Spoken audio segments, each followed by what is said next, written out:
Yo guys, what's up? Ticket M3 here. So the other day I ordered another part for my Jeep to make it another 1.5 inches higher.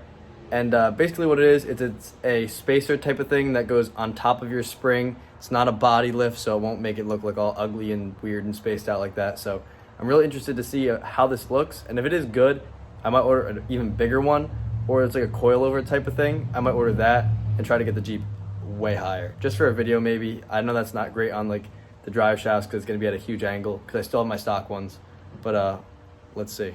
See, from the ground right there to the bottom part of the door, it's sitting at just about 30 inches off the ground. So the little lift spacer thing is another 1.5 inches. So my current lift is 4.5 inches. That's another 1.5 inches. So that'll be overall 6 inches. And we'll see if it actually goes from 30 to 31.5 or what we actually get out of it. So you guys can see if you actually want to buy this or if it's just a waste of money. All right, so after some minimal fighting with this spring over here, we got one out, and the lift kit thing just came in, so that's perfect timing. But yeah, I'm gonna take everything out, hopefully put the one in, and then hopefully it's a little bit less of a pain in the neck to get the other one out, and hopefully I can get this back together, or I'm gonna do some finessing. Wish me luck. All right, so I got one spring jammed in there. Just gotta put everything kind of back together.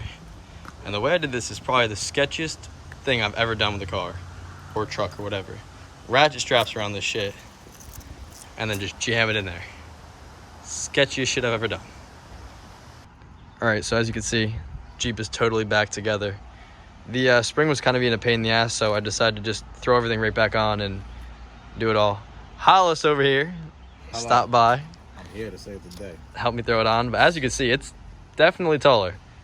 I was not expecting it to actually kind of work, but it was sitting at about 12 inches from the wheel to the fender. And if I could hold this right now, you can see it's all the way at a little above 13.5. So definitely taller. Now we just got to throw the rear on and see how it looks.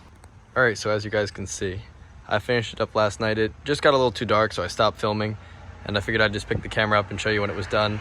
The rear was not that hard to install, kind of just a pain in the ass. The way I did it was you have to jam like a bump stop up in there. It's hard to explain, but if you do get the kit, you'll understand. I just put it in there, got it stuck a little bit, and then put the spring back in and lowered the car down, and that just pushed enough pressure on there to get it in.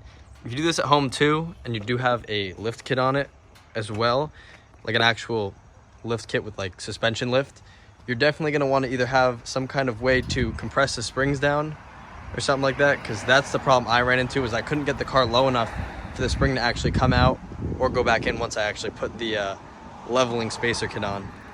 But yeah, if you can just get like ratchet straps too, put it on the put 2 on each of the springs and just compress it down. It's pretty sketchy, but it'll definitely work. But I'm pretty satisfied with how it turned out. I'm going to insert a before and after video like right now to show you guys what it was before and what it is now.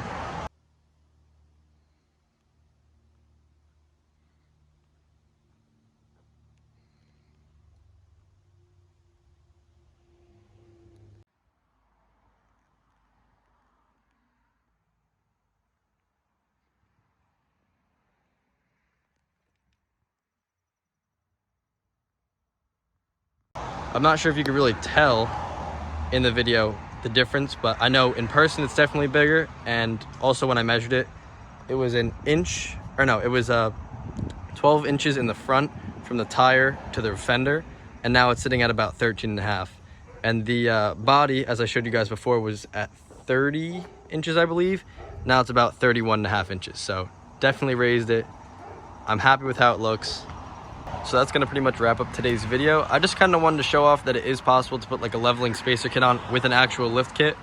I didn't really see anyone, if very many people at all, doing it. So I just wanted to kind of show off that it is possible. So if you buy like a 4-inch lift, you want to get a little bit taller, you can actually put one of these leveling kits on there and get the extra 1.5 inches, 2 inches, 3 inches, whatever you want to actually get out of it. So it's a pretty good cheap alternative to actually not buying such a big lift for more money. But yeah, if you guys liked today's video, make sure you subscribe, like the video, and comment and share it with your friends. Thank you so much, and have a good day.